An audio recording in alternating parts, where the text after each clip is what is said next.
இந்த அவசரகால நிலை பிரகடனத்திற்கு பின்னால் அரசியல், சமூக, பொருளாதார காரணிகள் கண்டிப்பாக இருந்தன.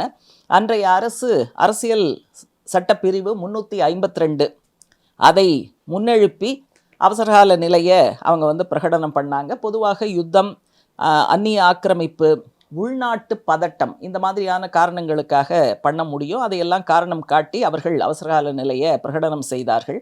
தேச பாதுகாப்புக்கு அச்சுறுத்தல், பொது ஒழுங்குக்கு அச்சுறுத்தல், இதையெல்லாம் சொல்லித்தான் அடிப்படை உரிமைகள் அந்த காலகட்டத்தில் ரத்து செய்யப்பட்டன.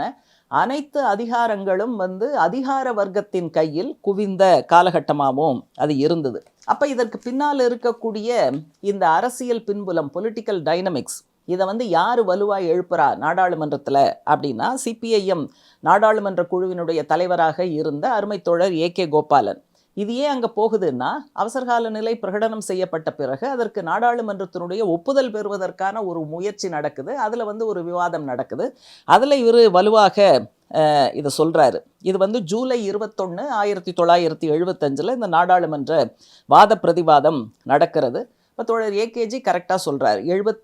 72லேயே 9வது கட்சி காங்கிரஸில் நாங்கள் ஒரு கட்சி சர்வாதிகாரம், அதை நோக்கித்தான் காங்கிரஸ் பயணித்து கொண்டு இருக்கிறதுங்கிற விஷயங்களெல்லாம் நாங்கள் முன்கூட்டி சொன்னோம். கடந்த 3 ஆண்டுகளாக நாங்கள் என்ன சொல்லி கொண்டு இருந்தோமோ அது இன்றைக்கு நிதர்சனம் ஆகியிருக்கிறது அப்படிங்கிறத அவர் சுட்டி காட்டினார்.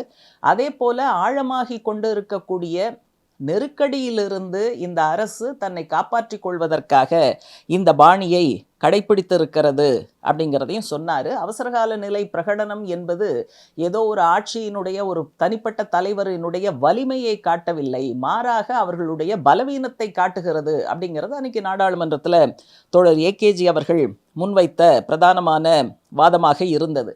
அரசு தரப்பில் அவசரகால நிலை எதுக்காக கொண்டு வந்தோன்னா, உள்நாட்டில் பதட்டம், இந்த பதட்டத்துக்கு காரணம்ங்கிறது அதிதீவிர வலதுசாரிகள், அதிதீவிர இடதுசாரிகள், இவங்களை டீல் பண்ணுறதுக்கு தான் நாங்கள் கொண்டு வந்திருக்கோம் அப்படின்னு அவங்க சொன்னாங்க. ஆனால் அந்த வாதங்களை எல்லாம் தவிடுபொடியாக்கி ஏகேஜி அவர்கள் உண்மையிலேயே என்ன காரணங்களுக்காக இது வந்தது அப்படிங்கிறதையெல்லாம் சொன்னார்.